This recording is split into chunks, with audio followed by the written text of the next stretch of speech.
What's up, everybody? Welcome back to Dudes Who Bet Daily. We are back, Papa Dude, and the brooms are behind us. That can only mean one thing. Another sweep last night for us. We remain hot. Magic and I get our horses fairly easily. You, on the other hand, had to sweat. I told you were worried about the Red Wings in this game. I said the Cowboys are the team to worry about, and boy, it was close, wasn't it? That's right. Anytime you have a parlay and you have four teams or two or three, any number. Yep. There's always going to be one you got to sweat out. Yep. And that one was looking bleak for a while. You know, I cannot figure the NFL out. I'm terrible on it, but I usually can kind of figure out the scores. I would have never thought Seattle would score 35 points and lose. No.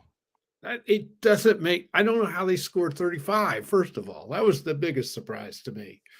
It was crazy. It was funny. I was watching that game, and I was working here in the office watching the game, and got you texting me. I got John White texting me because he had the Cowboys in a survivor pool that he's still alive in for a lot of money. And what that is, Papa Dude, is every week you pick one team to try to win, but you can't use them more than once. So right. I've been in those. Yeah, so he was down. He's like, I don't trust the Cowboys, but they're my best option. Yeah. Holy when you're this far along in the season, you've gotten a lot of them right, you know? Yeah. So you are down to the good teams, basically. It seems like every year John is alive going in the last few weeks, and we sit here and sweat the games out with him. And, of course, I kept telling him, I said, yeah, Papa Dude's got a parlay, and you've got this. And it's like, I don't have anything really riding on it, but I really want him to win. So I know. And then sweating out the last 3 or 4 plays. I didn't know what in the world Dallas was doing. Third down and whatever it was. And you know, they're out of timeouts. Yeah. They run the ball or throw a little pass that you're going to complete. And of course they may have called that and Prescott. You never know what he's going to do. He threw a pass. There's no way you could catch it. It was, and it stopped there. What'd they run off? Like after the 2-minute warning, 17 seconds, I think. Yeah. You felt like I'm going to get away with this. We're going to get it home. And then when that happened, I was just like, they're still going to blow this game. Now, thankfully they didn't. It was funny. The defense was helpless until it had to be. And then it was okay. Yeah, they played really well the last 2 or 3 drives. The last 3 drives, they shut them down. So they did. I don't know. Why wasn't that happening? I mean, I don't know. Dallas's defense is good usually. Pretty good. Yep. And and Seattle was just clicking, but like I said, they did win when they had to. That's what good NFL teams do. They win games like that. So I think we can say Dallas is decent. Yeah, I mean, they moved to 9-3. They're a good team. You can't. They are, as Denny Green used to say, they are who we thought they were. Their record tells you what they are, and they're a 9-3 football team. 12 games into the season, they're a good team. You just have to give them their credit on that. Yeah. Yep. All right, well, let's get to today because I've got 3 games I'm way looking forward to. We're going to run down here. You might laugh, but I'm really looking forward to this one. New Mexico State at Liberty here for the Conference USA Championship tonight. This one starts an hour before the big one. Liberty's 11.5-point favorite. This game is being played at Liberty. So, again, some of these smaller conferences, the championship games are played on the home field of the higher seed. However, New Mexico State did go to Auburn just 2 weeks ago and win. I don't think Liberty's going to be more imposing than Auburn as far as an atmosphere. What do you think is going to happen in this one? Yeah, if you're a college football junkie, you've got to love this game. Love it. You have to because you've got an undefeated Liberty team that is playing for a lot in this thing. Anytime you have an undefeated season on the line, man, that's a lot. And you got a New Mexico State team that's come out of nowhere, won 10 games. They're extremely well coached. I think they're going to shoot the moon in this game. I would. If I was them, I'd come out and just get after it, wouldn't you? Just throw it, do whatever. They're not going to have any fear of them. You go into Auburn and you win. This means this game doesn't bother them. They'll be fine with going on the road. I think Liberty's going to win. But I'm picking New Mexico State plus the points. I think they keep it close. Yep, I'm with you. I'm taking New Mexico State plus the points. The only bad thing I'll say about this game is it starts here at Central Time Zone at 6 o'clock, and the Pac-12 starts at 7. So that sucks. But It's still going to be awesome. I will watch this game. I wish it started at 4. That'd be amazing. We go back to back there, but it doesn't. So anyway, should be a fun game. We're both on New Mexico State plus the points in this one. All right. Let's talk about this one. Will another underdog cover here? Oregon and Washington. Winner makes the playoffs, basically, in this one. The winner obviously wins the Pac-12. What a matchup it was. The first time they played there in Washington. Washington did beat Oregon in a great game. Does Oregon get revenge tonight? 10-point favorite, total at 65.5. I think it's pretty much a cinch the winner is in, especially 100%. If it's Washington. Yeah. But the Pac-12 conference has been one of the best this year, and I think the Pac-12 champions got to be in it as long as they just have one loss. I don't think it's any question. The winner belongs. So this is going to be a great one. It's in Vegas. I don't think that has any, that's no bearing for either team. I think both of them will be well represented as far as fans go. I think this will be a great one. I think it's too many points. I do think Oregon's I'm not going to say much better, but I do think they're better. I think 10's too many. That line continues to go up. It was 9.5 yesterday when we did the show. Now it's up to 10. I think Oregon's going to win. I think Washington's going to figure out a way to keep it close. So I'm going to go Washington plus the points, but on a money line or just straight up, I think Oregon wins. Yeah, I'm going to take Oregon minus the 10 here. And for me, it's more of it's two things. It's a belief in Oregon, and I just think they're going in the right direction so well. I have watched Washington too much. They just, and again, I got burned because I picked Oregon State to beat them a couple weeks ago, and they didn't. Okay. Yeah. But I've watched Washington too much. I just feel like they are ready to get beat. Somebody's got to do it. I think Oregon's the team.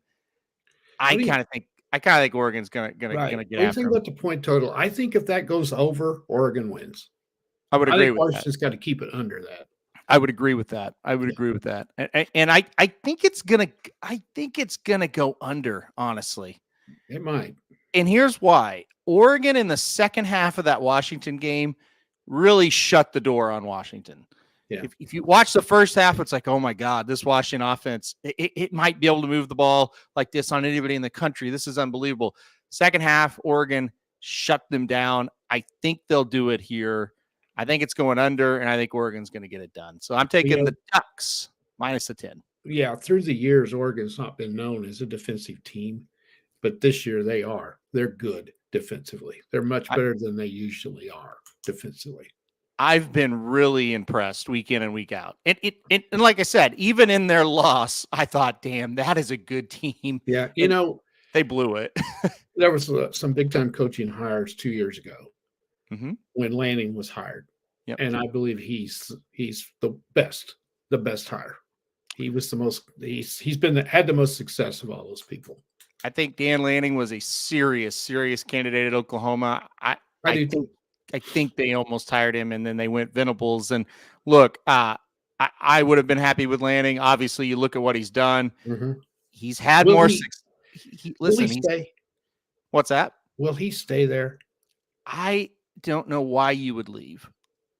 Why you would what? Why would you leave Oregon? Well, they're going to have to pony up some money, which they probably have because of Nike. Right. I don't know. Does he have aspirations to get a big time SEC job? Like, okay, say Saban retires. Okay. And Alabama came after him. Yeah.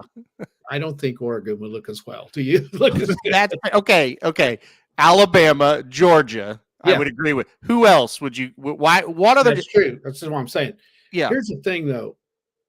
Whoever succeeds Saban, that is not going to be fun. No. And he might say, do I really want to go down there and do that? Yeah. And even though Kirby has won 2 national titles at Georgia, I think he would be much easier to succeed than Saban. Yeah, no, I agree with that. But, at the same time, I do think, there's a couple of jobs that would come open that would really entice him. But to me, if you're the head coach, USC came after him, I would stay at Oregon. I really would. I just think Oregon is up there in Eugene. I think life revolves around the school and the campus and that team. You go to USC, it's a great school. Don't get me wrong. I mean, listen, maybe they're level jobs, USC and Oregon, but there's a lot going on in LA, right? Yeah. And you're not top dog. I think when you get right down to it, I think Lincoln Riley, a lot of his problem might be that he isn't the center of the attention. It could be. You know, I think the only time you're top dog in LA is when you fail. It seems like he got a lot more famous when he was failing. I agree. But yeah, I mean, USC, Oregon, they're pretty level jobs. I don't think you would leave one for the other. I think you're in a good spot. No, I don't think in this time you would. And listen, with the NIL situation, Oregon's in a really good spot. Yeah, so I listen, I think they're going to win today. I think he's going to the playoff, and we'll see what happens. It probably is going to be Oregon, Michigan, and I think that will be a hell of a game if that happens. So, all right. Now, this game's part of your parlay, so don't spoil your other half of your parlay, but it's too big of a game not to talk about. We're going to go to college basketball. UConn at Kansas tonight. What a matchup this is. For December 1st, it doesn't get any better for college hoops than UConn at Kansas. Kansas is a 2.5-point favorite, total sitting at 148.5. All right, what's going to happen in this one? Yeah, I'm a little surprised this is a Friday night game. Usually you don't have these marquee games, you know. This feels like a Saturday game for sure. Yeah. These are the bluest of the blue bloods right here for sure. You know, this is going to be a good one. I'll probably watch some of this, even though that college football is on. I'm going to flip over here every once in a while for sure because it's part of my parlay.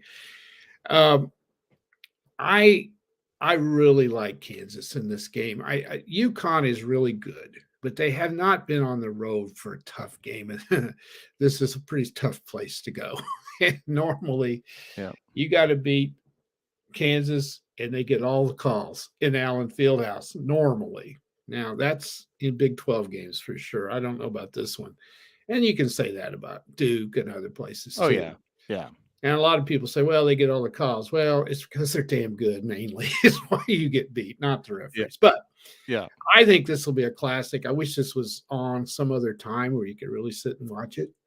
But I like the Jayhawks to win tonight simply because it's an Allen Fieldhouse. And by the way, last night, just real briefly, OU played in their old Fieldhouse, which seats, they said 5,000. I don't see how it does, but that's what they said.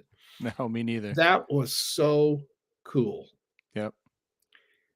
That's what Allen Fieldhouse looks like. Right. And that's why it's so cool. Yeah. They have kept, and that's like a Duke with Cameron. Yep.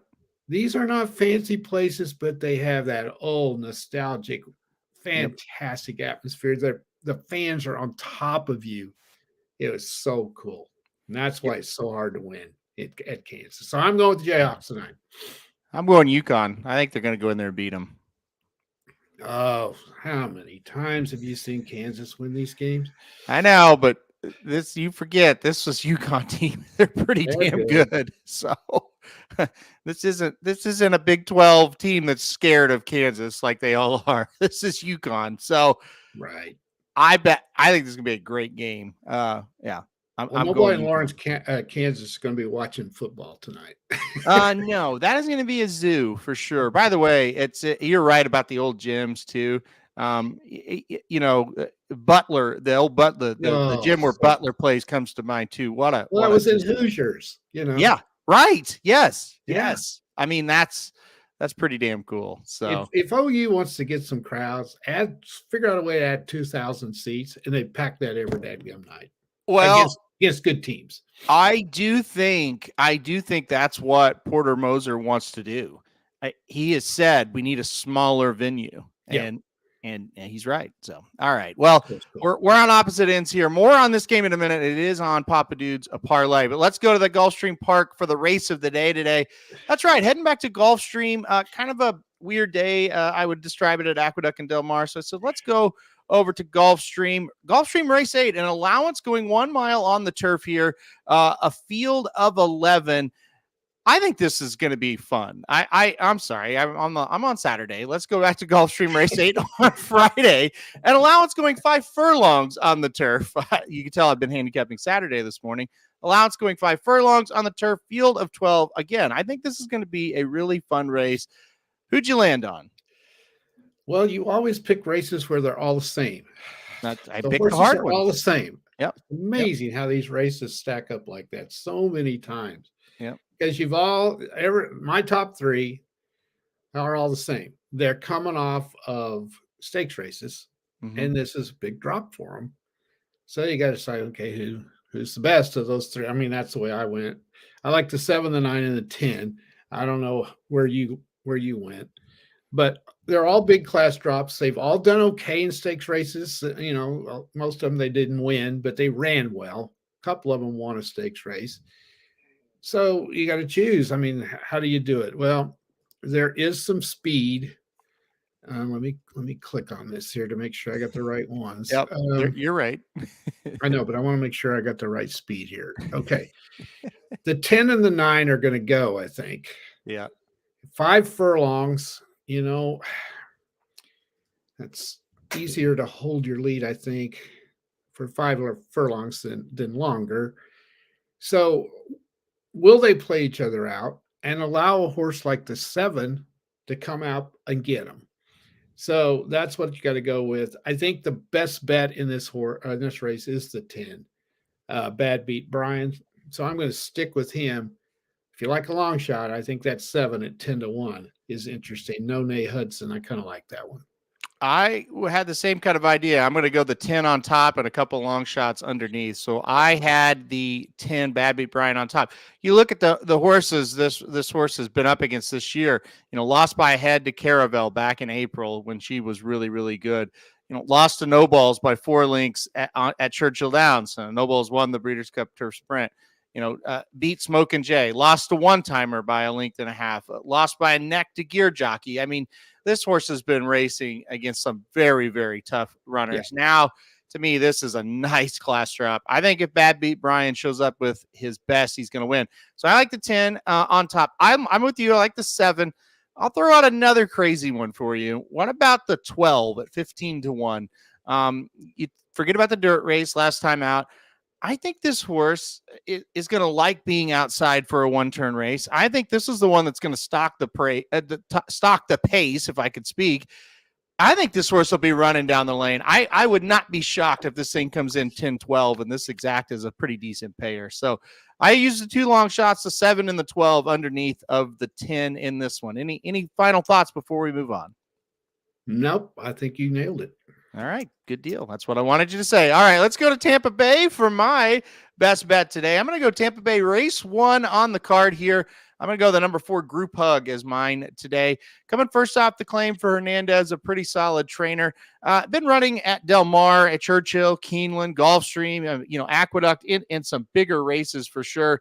Today gets to Tampa Bay. I think that's a nice drop down in class for this one. Camacho aboard. I like that at Tampa Bay as well.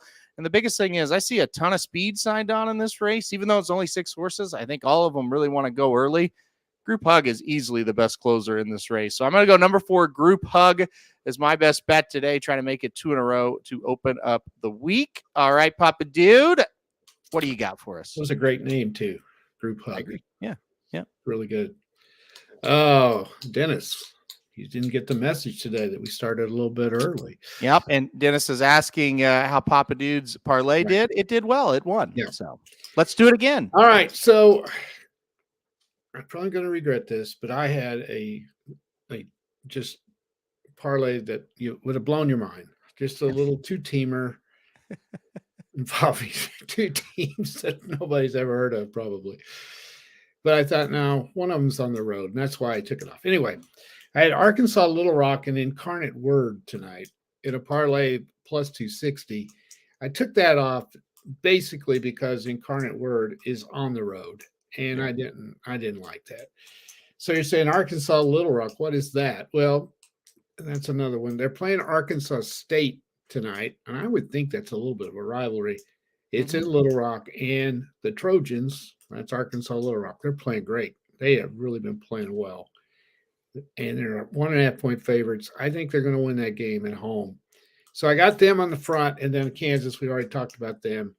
A little risky, but look at the payoff. Plus 192 for a 2-teamer. You guys are always ratting me out for not having these ones that'll pay real good with only a couple teams. So watch, I'll lose this one tonight. But anyway, I'm going Arkansas, Little Rock, and Kansas plus 192 money. Well, as you know, I am worried about the Kansas game. Oh, sure. But I get it. Arkansas, Little Rock. Now, correct me if I'm wrong. They usually are pretty decent, right? No. No? No. Who is the Arkansas team, that little Arkansas school that's usually in the tournament? Is it, or am I high right now? I don't think there is one. Pine Bluff, they're never any good? No.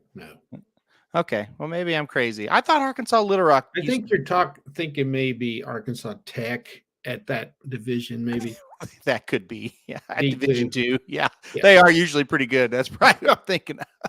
Arkansas State's not very good usually. Yeah. Little Rock has like 10 years ago, but they've not been real good lately. So they've been in the tournament before, yeah, right? they've been in the tournament. Okay, so I'm not crazy. I've seen their name before, I guess is what I'm saying. You could tell I'm not really. They used to be in the Sun Belt, basketball. I think. They used to be in the Sun Belt Conference, but they're not because they don't play football, so they're not in that. Okay. All right. Yes, there it is. Thank you. I knew he said Car Rammer said Little Rock beat Purdue a few years ago in the tournament. I knew I'd seen this school's name somewhere. All right. Like in the tournament. Yeah, that's one of those teams Purdue loses to every year. Well, yeah, Purdue. Maybe that isn't all that impressive. I can't. No, not really. They just got lucky and got the draw there. Yeah, they're Purdue. You want to pick Purdue right now. You can't lose with them in the regular season normally. And they got a big game tonight with Northwestern. Yep. I almost took them, took Purdue because they ought to beat Northwestern, although Northwestern's not bad. But anyway, yeah, 2016. Okay. So you were right. You said 10 years ago. I mean, that's not exactly 10 years, but close. So there you go. Yeah. So even back in 2016, Purdue couldn't win those games. So, all right, let's get to the best bets here. You saw Magic in the chat. I knew he forgot.